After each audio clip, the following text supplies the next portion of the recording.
Now, ladies and gentlemen, welcome everyone back to another episode of CSGO News. This is the series where I show and tell you what's been going on in the CSGO community for this past week. That, of course, can have anything to do with the CSGO pro scene. Let's just say someone leaves and then joins a new team. It affects a lot of different things, especially the CSGO economy. We also talk about CSGO investing, where something goes up or down in a very short period of time. You're unsure if it's market manipulation, volatile, or even stable for you to invest in. We look over all the data and try and give you a better answer. We also talk about past, previous, and future updates and some that you may have even missed. Being slight as a map change, a new case being added, or weapon tuning. In today's video, we're pretty much going to be touching all bases, which is pretty cool. Now, today's video sponsor is, of course, SkinsMonkey. SkinsMonkey is currently the easiest and also fastest way you can buy, but most importantly, trade your CSGO skins. All you have to do is make sure you have your trade link, and on your first trade, if you have a leftover balance, it goes towards your current balance that can be used the next time you end up trading skins. It has 3 ways you can inspect, but most importantly, has a very in-depth inspect feature that you can see corners on a karambit, for an example, that you can't really see otherwise unless you have the item in-game. If you end up topping up your balance, make sure to use promo code MANDO to get up to a 35% deposit bonus and a free $5 on the first trade. So I first want to talk about CSGO update. This is going to tie into CSGO investing. Valve actually just dropped a brand new update on us, giving us the brand new Revolution case and the espionage sticker capsule. These two are pretty good, but they're very controversial at this point. The new case is being themed directly towards China, also releasing during Chinese New Year. I don't think it's a coincidence whatsoever. They're obviously targeting and appealing to that audience. What people don't really like about it is the stickers in the capsule, but the skins in the case are very color popping and a very upbeat feel. So as soon as Valve dropped this update, the clutch case went to 70 to even 80 cents on the Steam market, which is pretty crazy. Now, of course, it didn't stay like that for very long because people started to realize that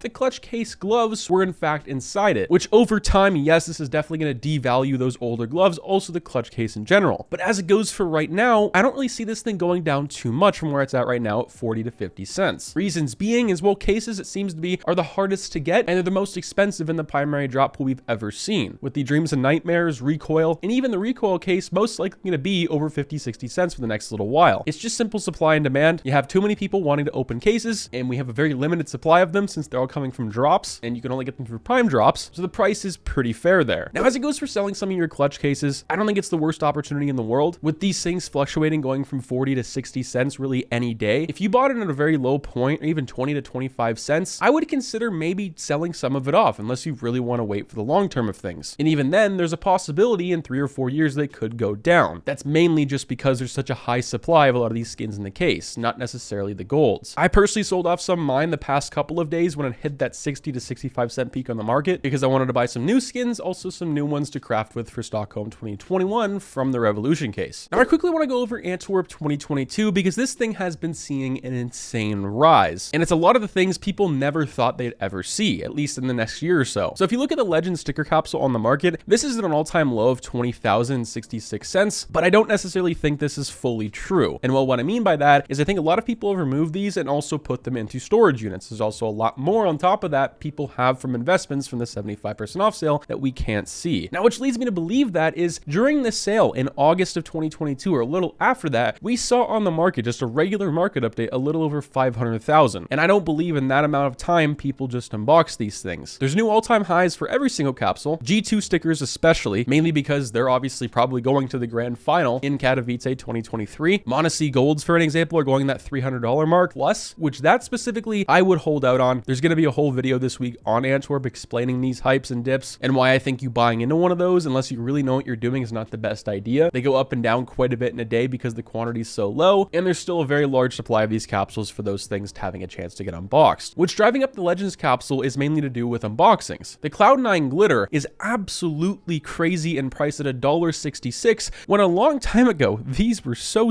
cheap on the market for 50, 40, even 30, 20 cents on third-party sites. Now they're $1.60. That's some mad profit, especially for something that a lot of people had an investment for a couple months ago. Obviously, when the ROI is extremely high and these stickers actually look good, people are gonna want to go for these. As it goes for selling some of these, I don't think it's the worst opportunity in the world either, because I think you're gonna have that chance to buy it back at a cheaper price, especially some of these G2 stickers, mainly the autographs. Like some of these Monacies, I think if they hit a very large peak, even go higher than what they are right now, maybe take that opportunity and reinvest in a few weeks, just because hypes around teams like that, especially if they were to do poor, get knocked out of a tournament, not show up at the Paris Major, for an example, these things will drop like flies. Now, moving away from stickers and cases, we're now going to be focusing on CSGO knives. Now, CSGO's most unpopular knife, as of right now anyway, in the past few years, that of course being the Navaja. The Navajo Fade Factory New specifically has seen an incredible rise this past month. Just a month ago, you were able to pick this thing up on Buff for $114. Now it's $209 and even going up some more. And it's just been a steady graph, pretty much going up. Now, why this is, well, if you take a look at the cases you can get these said knives from, the Danger Zone and the Horizon, they've seen a pretty big increase. And that's just because the demand to open cases has never been higher before. That's what's causing all these insane investments to go up so much, mainly for cases. Most of them are up maybe 10 to 15 cents, especially for these two. The Horizon's up, I would say, almost 10 cents, a little under that, about 7. So it does make sense why it makes those knives harder to get, because most people and a lot of people are not going to want to buy into that price point. Like I said about cases, like I've said about stickers, Antwerp or not, and the same thing goes with this knife. Wait until the hype is over. Usually things like this don't last forever, and when they go down, people are not very happy, and you have to wait for it to spike all of a sudden. Now, after looking at CSGO investments and this entire market going up so much this past couple of months, let alone all of last year, it's made me have another realization with this CS market. This might be a little unpopular and not what people want to hear, but I believe skins and a lot of these stickers, especially on the cheaper side of things, how they used to be, are just simply getting too expensive. And investing into these price points when you see these cases in the primary drop pool for over 50 cents and they're being in here for over a year, I think that's kind of dangerous for a lot of new people, especially if you don't know what you're doing. Now, I have a video that's very along the lines of this called How to Play CSGO's Market to Perfection. I essentially talk about CSGO investing is hobby investing, where a lot of people, yes, you do see bigger price increases than the stock market, but you have to remember it's still a video game and anything can change at any point in time without us even knowing, and a lot of this is out of our control as well. Just saying that mainly for you to be cautious going forward. Now, our second and last thing up here for today's video is CSGO's player record. The player numbers have been shattered, not skyrocketed, not leaped, but shattered. When this new update came out with this new case and capsule, player numbers broke 1.31 million, which is more than we had in 2020 when everyone was locked inside. Now, this is just for a one-off case, not an operation, not source 2. That begs the question and makes you want to think, what would happen if we got source 2 in an operation at the exact same time, that if source 2 in an operation were to come out, let's just say in the next year or two, that those player numbers could be absolutely shattered once again. And lastly, for today's video, I want to take a look at CSGO's most unboxed cases in January of 2023. Now, this is pretty important, one, to see the demand on things and maybe pick up things that are slowly getting hyped. Now, the most unboxed case, I believe, for 3 or 4 months in a row now has been the Recoil, Dreams and Nightmares, and then of course the Clutch case. Now they have the Revolution case that has the Chinese oriented skins directed towards them. I possibly think that's going to be number 1 in the next little while, but we'll have to wait and see. What I'm most excited for is not January's unboxings, but this month's actually. The reason that's so big is, well, we're going to see how much of an impact Chinese New Year has had on the market, and in years going forward, we can come back to that video to see if it actually had an effect. Because we are seeing a little bit more unboxings as of recently, especially with stickers, and I think a lot of that is to do with the fact that Chinese New Year's on. It doesn't end until the 14th of February, so we'll have to see if it's a little higher than normal. Let me know what you guys think. Do you guys like CSGO's most recent update? Do you like the case or not? I'll catch you guys in the next one. Stay positive, stay sexy. I'm out, guys. Peace.